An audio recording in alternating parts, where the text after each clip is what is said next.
Hey y'all, it's Jacqueline at Pixie Dust PhD. In this video, we are going to take an in-depth look at the 2026 Disney Vacation Club annual dues. Of course, you will see just the general price per point, but I think looking at a few other analytics helps put into picture what the dues are really shaping up like, rather than just that shock of dollars and cents. Before we start diving into the data though, I do just want to say thank you so much for being here. If you find this video helpful, informative, or enjoyable, please do remember to hit the thumbs up button to like the video, as well as consider subscribing to the channel. You can then ring the bell icon to receive a notification whenever I upload new videos. And extra gratitude to all of my monthly members over on Ko-fi. Your extra support does mean so much to me. There is other content in the back catalog of this channel explaining annual dues more thoroughly, but we'll just do a really fast overview.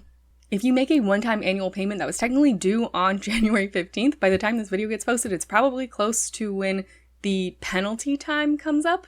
But you're all good, responsible DVC owners, right? So surely you have paid your annual dues or you've set up automatic monthly payments.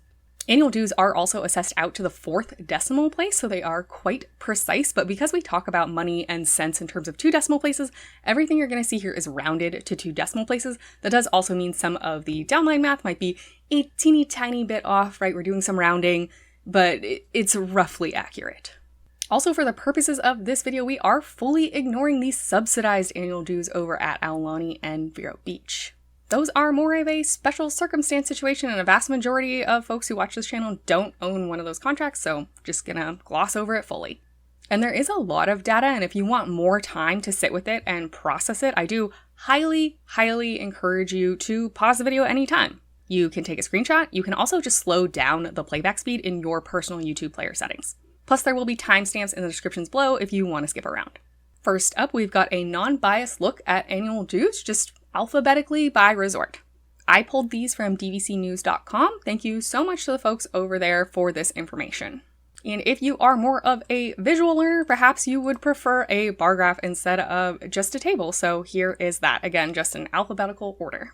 But I personally don't find this to be all that informative. So let's go ahead and then sort this actually by price per point. Now it's very easy to pick out the cheapest annual dues, the most expensive annual dues, and the range.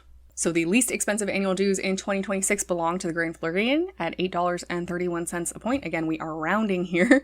And the most expensive are over at Vero Beach at almost $15 a point. The total amount that you owe for your annual dues, of course, is dependent on the size of your contract. For example, if you have a 100-point contract, then you owe $831 at the Grand Floridian. If instead you have a 150-point contract, then your Grand Floridian annual dues for 2026 are closer to $1,250. Everything in this video is going to be looking at dues on this per point basis, so just understand that that scales with how large or small your contract is. A few key points just looking at this list, again sorted by price per point, is that every single resort is now greater than $8 per point. As of last year, we still had a couple hangers on in the high 7s, but not anymore. 7 resorts are actually $10 per point or higher, but on the flip side, there still are 3 resorts that are less than $9 per point. And the top 3 highest annual dues this year is consistent with the past 2 years. Specifically, that's Vero Beach, Hilton Head, and the Cabins at Fort Wilderness. And again, for folks who prefer a visual aid, here we have the bar graph. Now we've plotted the 2026 price per point annual dues based on lowest to highest. When considering all the resorts, we get a median of $9.70 per point, but the mean is $10.28 per point. Specifically, this is for 2026. Let's go ahead and add in some data from the past couple years as well. Hopefully the table is self-explanatory, but I will just orient you to the bar chart a little bit. The teal bars in the left of every cluster are 2026, then you have the purple striped bars for 2025, and then the gradient gray, white, pink bars for 2024. The data labels above each cluster refer only to the 2026 price per point for annual dues. Just to avoid the visual being too messy, I did not put in data labels on the chart for 2025 and 2024.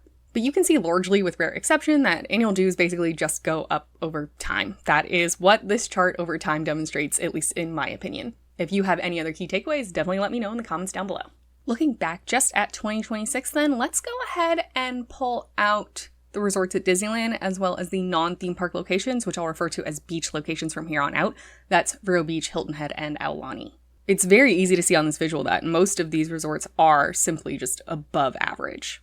Also, I do like to look at the Walt Disney World resorts separate from the Disneyland resorts, separate from the beach resorts, because comparing them all in one lump sometimes feels a little bit like apples to oranges. So we'll do this look at everything together, but we also will separate them out. First up here is Walt Disney World only resorts. Again, this is your 2026 annual dues price per point sorted from lowest to highest. And now those measures of central tendency do change a bit. So the median is down to $9.56 a point, and the mean is also decreased. That is now $9.66 a point. And then taking a look at Disneyland on its own, there of course are only 2 resorts out there, Grand Cal and the Villas at Disneyland Hotel. Because there's only 2 data points, the mean and median will always be the same, and in this case that is $10.03 per point. For those 3 beach resorts, whoever falls in the middle will always be the median. For this case, that is Hilton Head at $12.86 per point, and the overall mean of those 3 is $12.90 per point. So whether you are taking that from the visuals or the table in the lower left, this is easiest for me personally, I think you can see that the all resorts averages are actually pulled up by the inclusion of the Disneyland resorts as well as the beach resorts. So overall, you get a little bit more bang for your buck at Walt Disney World. And we can continue to look at these averages over the past several years. On the left side of your screen in the tables, I have listed out both the means and medians. Plotted on the right is only the means. And again, we've got 2026 in the teal bars on the left, the middle purple stripe bar is 2025, and then the gradient gray to pink bar on the right of each cluster is 2024. So no matter how you slice and dice the resorts, you can look at them all together. You can look at only Disney World, only Disneyland, and only the beach resorts. Overall, again, these measures of central tendency, in this case specifically the mean, is increasing every year. And overall, when comparing 2024 to 2026, the difference between all the resorts is almost $1 just in those 2 years. But you can only gain so much information from looking at just the price per point, so let's look at a few other analytics as well. Specifically, we will start with the dollar increase in price per point from 2025 to 2026.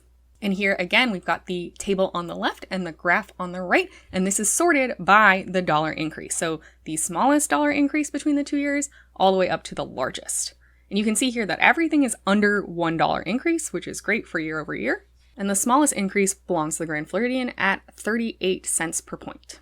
Interestingly for this, the way the math worked out, the median and mean were the same at 61 cents per point. So anything on the left half of the graph is below average, and on the right half of the graph is above average for the change in dues from 2025 to 2026 monetarily. You can see here that the villas at Disneyland Hotel and the villas at the Grand Californian are above that average. And then for the beach resorts, you have 2 way above, but 1 slightly below. So again, let's go ahead and pull those 5 resorts out and we will look at Walt Disney World. Here now we do see a slight shift downward. The median is 58 cents per point increase and the mean is 55 cents per point increase. So if you own a contract at Boulder Ridge Villas, Copper Creek Villas, Animal Kingdom Villas, the Polynesian, Cabins at Port Wilderness, Riviera, or Villas at Grand Floridian, you either had an average or below average increase in dollars and cents from 2025 to 2026 for your annual dues. Over at Disneyland, the dollars and cents increase was actually exactly the same between the 2 resorts, so then of course your mean and median are the same at 72 cents per point. And then over at the beach resorts, the median is the Aulani data point at 84 cents per point, and the mean is 79 cents per point. So again, taking a look at those means and medians kind of overall versus these different buckets of resorts, again, you can see that, the Walt Disney World only bucket has a lower mean than all the resorts, meaning that the other 2 groups are bringing that average up. But dollars and cents doesn't always tell the whole story, so let's also look at percent increase now instead. So specifically, we are calculating the percent increase in annual dues from 2025 to 2026, and here we have sorted it on the left in the table and on the right in the bar chart from smallest percent increase to largest. So this spans a little over 3% all the way up to 9% just in 1 year. Folks often like to think that you'll only see maybe a 3 or 4% increase year over year, and sometimes that's true, and that is still true for some of you. But it's worth noting that from 2025 to 2026, for this year, for this one statistic, actually 3/4 of the resorts were at 5% or higher. Then 7 of the 17 resorts were at 7% or higher, and there were 3 resorts that were 8% or higher, so it was kind of a tough year for a lot of folks. The median percent increase was 6.67%, and the mean percent increase was 6.4%. Here we're pointing out the resorts over at Disneyland. Again, you can see they are both above the overall median and mean. And these are the 3 beach resorts. So this one's a little different, where there are 2 above the median and mean, but 1 way below. So again, let's pull that out and look at the percent increase from 2025 to 2026 at the Walt Disney World resorts only. Now we have the same overall range, cabins at Fort Wilderness at the bottom at 3.33% and Bay Lake Tower at the top at 9%. But the mean and median have shifted downward. So now we've got a mean of 6.09% and a median of 6.26%. For the Disneyland resorts, the mean and median are 7.74%. And then over at the beach resorts, your median is 7.9% and the mean is 6.78%. Here again, we see that the overall mean for all resorts is definitely being pulled up by the inclusion of the 5 resorts at Disneyland and the beach locations compared to those just at Walt Disney World. Let's also take a look over the past couple years for this one as well. Here we're focused in only at resorts at Walt Disney World, and then the resorts are listed at the top. And then as we've seen with other data over time like this, the leftmost bar in each cluster is the most recent year over year, and then moving backwards in time. So teal on the left is the percent increase from 2025 to 2026. Purple stripes next to that is the percent increase from 2024 to 2025, so on and so forth. We've got 4 data points per resort because I went back from 2022 to 2023. Also, I have left out the cabins at Fort Wilderness here because that is a newer resort and we didn't have the full data set. I do think it's worth noting that annual dues can decrease. It doesn't happen often. You can see there's only 1 data point here, but it can happen. And additionally, what I would say from this graph is that the year over year look is kind of volatile. You can have really high years like this year at Bay Lake Tower, but just 2 years ago, it only went up 2 and change %. So while one year may feel pretty bad, it may hurt. Other years may feel pretty decent. It just depends. And that really brings me to my next and probably final overall point, which is that any 1 year is a very small slice in time for a contract that's 50 years. So instead of really zone in on what just happened this year or this year compared to last year, we can look at what is happening to annual dues over the life of the contract. And specifically, we're going to use compound annual growth rate to do this. The compound annual growth rate metric is typically used more in a financial setting about like how your money might be growing over time.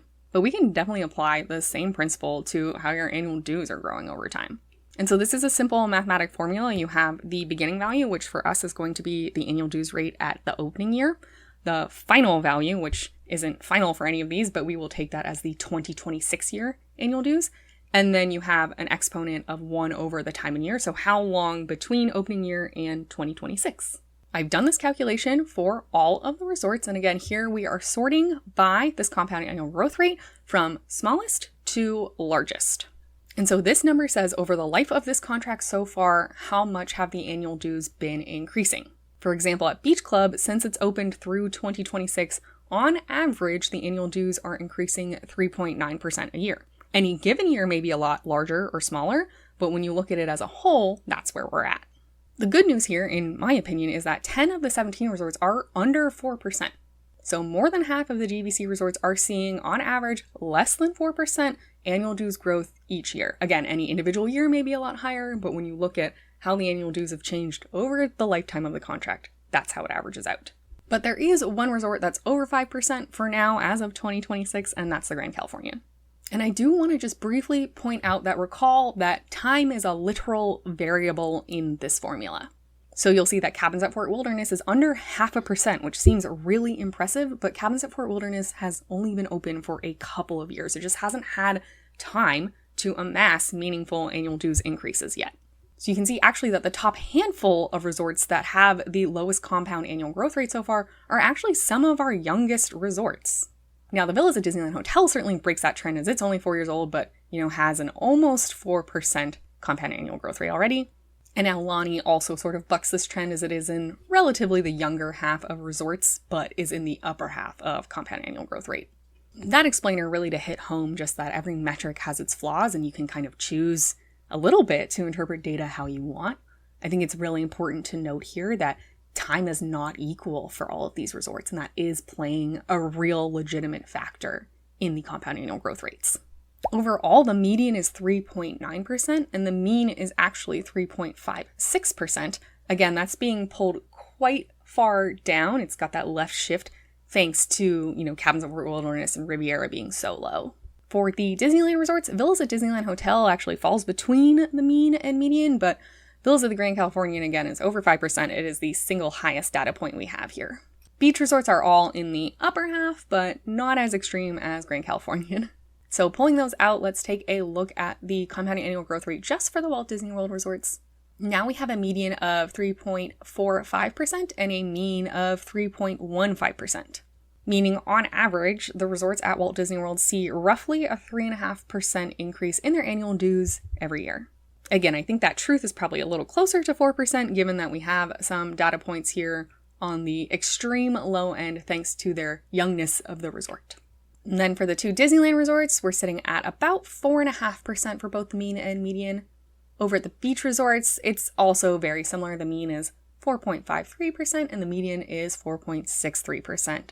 The main takeaway summary for this one is that over time, you're probably going to see your annual dues increase 3.5% to 4.5% each year or so.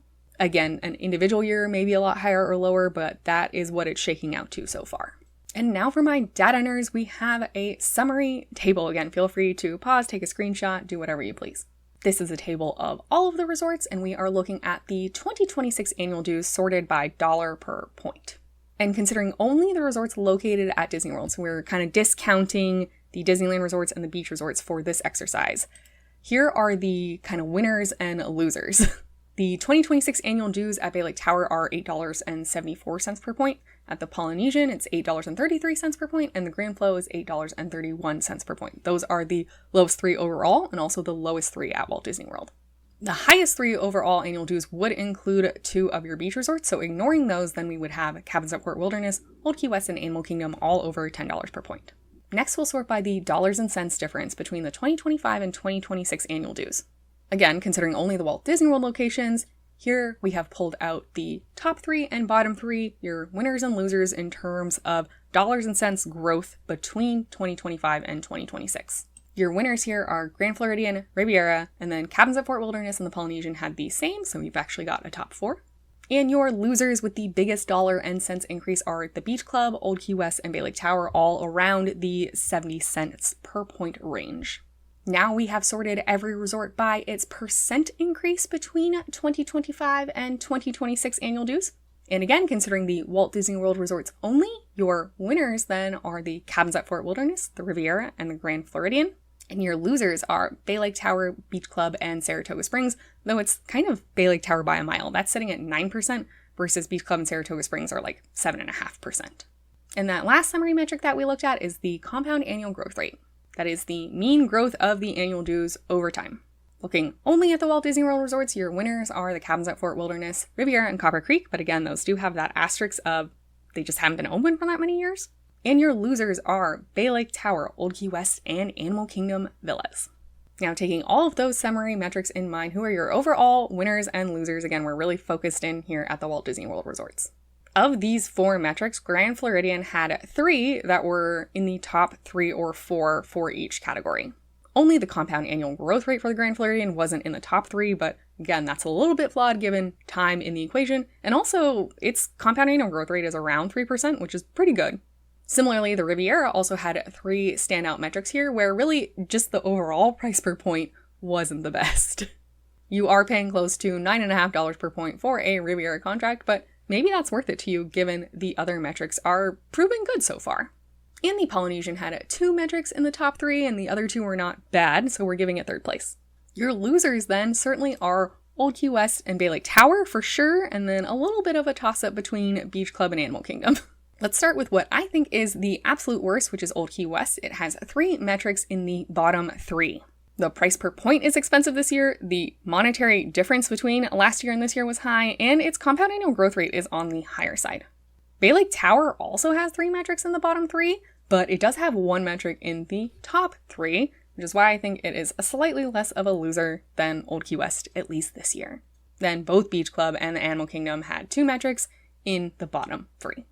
I'd love to hear your musings about the 2026 annual dues in the comments down below, or any of this data that I have presented today. Are there other metrics that interest you? And if you own a contract, how do you feel about your dues personally? I own a Bay Lake Tower, so obviously, this was not our year. But overall, the price per point is still really good, and I just love staying at Bay Lake Tower. I love walking to the Magic Kingdom, so it's still worth it to me. We also own at Villas at Disneyland Hotel, and kind of everything about that has been egregiously high priced, but that is, a sacrifice I make basically to host my family at Disneyland, so that's fine. It is what it is. Thank you again so much for watching. I really appreciate all of your support of the channel and interactions with the video. Also, thank you for your patience in me getting this video out. This is normally something I would like to have posted in December or January, but there's just been so much going on at work and in my personal life. I'm not gonna do a sob story now, but I realize I haven't been uploading very regularly lately, and I'm very grateful for your patience. That being said, I do want to make sure that my uploads are still high quality and useful, so while it has taken me considerably more time than usual, I do think that this is at least up to my standards. I hope the first couple months of 2026 have been kind to you. May the rest of your day be magical, and we'll see you real soon at Pixie Dust PhD.